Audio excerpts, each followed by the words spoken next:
going on, guys, and welcome back to DriveHub. This is the 2018 Audi TT RS, and it's the most powerful production TT ever made.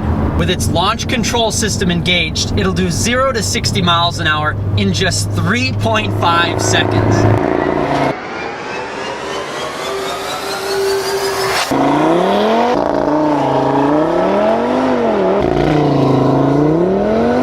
It clears 100 miles an hour in just 8.6 seconds, and will cover the quarter mile in 11.9 seconds at 117 miles an hour. Those impressive numbers put the TT RS in the same league as bigger names such as the Corvette Grand Sport and Porsche Cayman S. So let's see what makes this little Audi so damn good.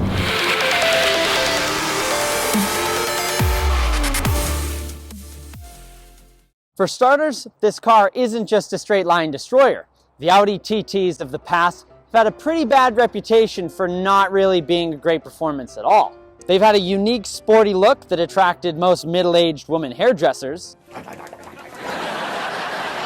but could never quite catch the attention of real enthusiast drivers, like me. That was until now. This TT then is fighting to change its own reputation.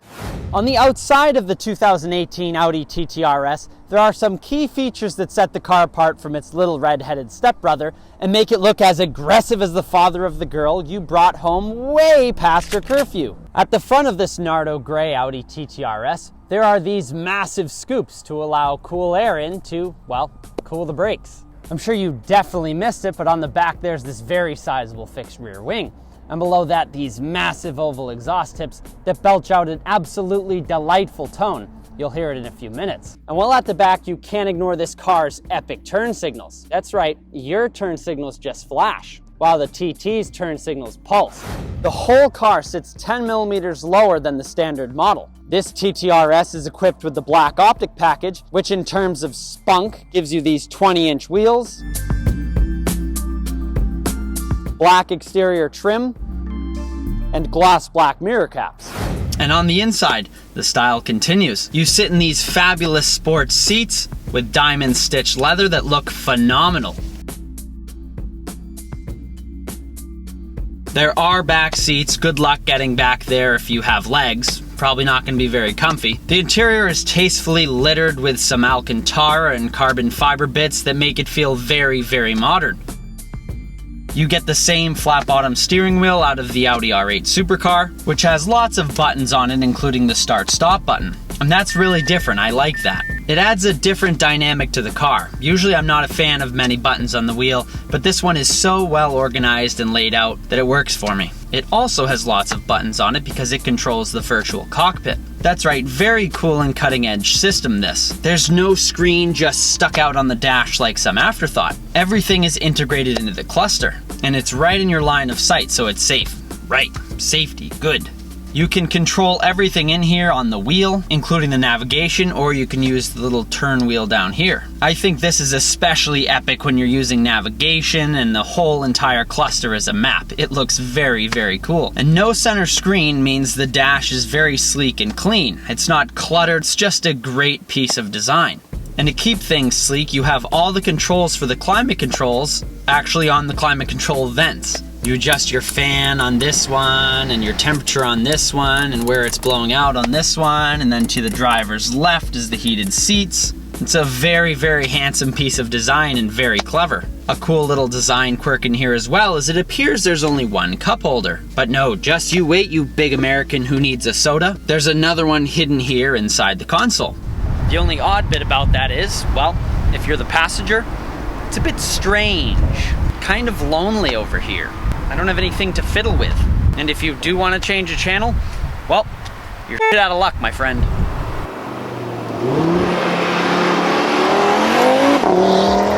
You may have noticed the gear shifter. Yes, I know, it's not a manual. I know. The Audi TT RS is available only with this 7-speed dual clutch automatic. And I'm a manual fanboy, but there's no getting around the fact that this transmission is epic.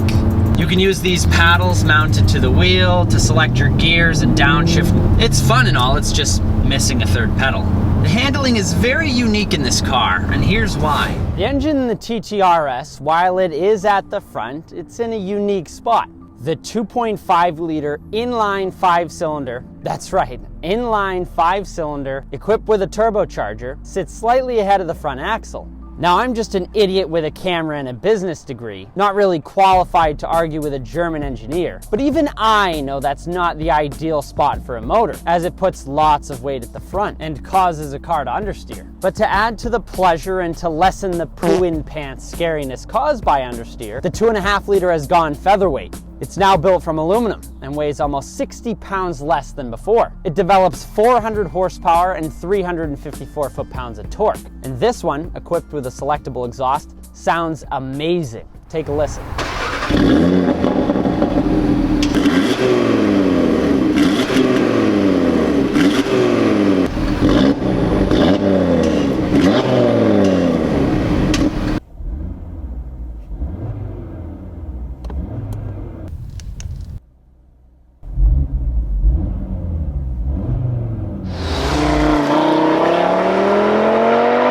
Less weight means much better handling and a fantastic turn-in, especially with the Quattro all-wheel drive system. And thanks to a Haldex differential, the same one found in the Golf R, this TTRS can send up to 50% of its torque to the rear tires under normal conditions. But if the fronts start to slip, it can send 100% of the torque to the back wheels. The car feels well balanced and very neutral. It never feels like it wants to kick the back end out or slide, even if it's putting more power there. If you push this very hard into a corner, it's gonna want to understeer.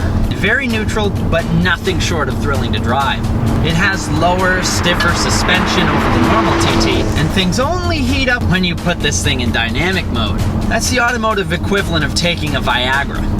Steering gets harder, the exhaust opens up, suspension firms up, and all that makes this a sports car that you can drive hard in any conditions. Any weather, this thing sticks to the road and feels well planted. And no matter the conditions, when you realize just how fast you're going, you've got these mammoth 8-piston calipers to shove this 3,200-pound coupe to a halt. Now this TTRS tops out at 155 miles an hour. If you have the added Dynamic Plus package, it removes the limiter and allows the TT to sprint freely up to 174 miles an hour. Not like that matters while I'm stuck behind a minivan! Sorry. But the faster you go, the only better it sounds. Barks at you. Ruff! Ruff, ruff! The speed numbers, as I said, are on par with that of Porsches and Corvettes, but the similarities between those really end there. The Grand Sport Vette especially spanks the TTRS on the skid pad, pulling 1.10 lateral Gs against the TTRS's 0.99. But then again, come snowfall, the TTRS is only a set of snow tires away from being a daily driver.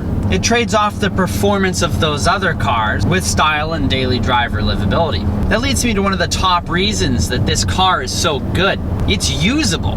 The cockpit is roomy and it's comfortable, and this is actually a relatively wide car. It's very spacious, even for my 6'5" Twiggy frame.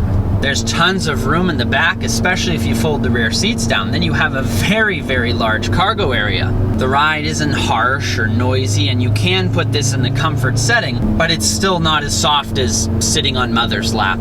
It still feels sporty. I mean, what's to expect? This is an Audi TT RS. What is noisy is the amazing Bang & Olufsen sound system in here. It's perfect for drowning out the whine of the backseat passengers who are complaining that their legs hurt. It's perfect. And in terms of performance, it's easy. Most anyone can drive this vehicle hard and fast, even the worst of drivers. Grandma, looking at you. You don't need to be a professional driver to have an absolute ball in this thing. This TTRS doesn't have the fright or anxiousness that accompanies most other aggressive sports cars. I never thought I'd be comparing an Audi TT to a Corvette or a Porsche. I'd say this absolutely changes things for the reputation of the Audi TT. This is an absolute different animal than TTs of old, that's for sure. Big special thank you to my buddy Craig for allowing me to do this review on his TTRS. But that's it for me today. I'll see you guys in the next one. Happy motoring.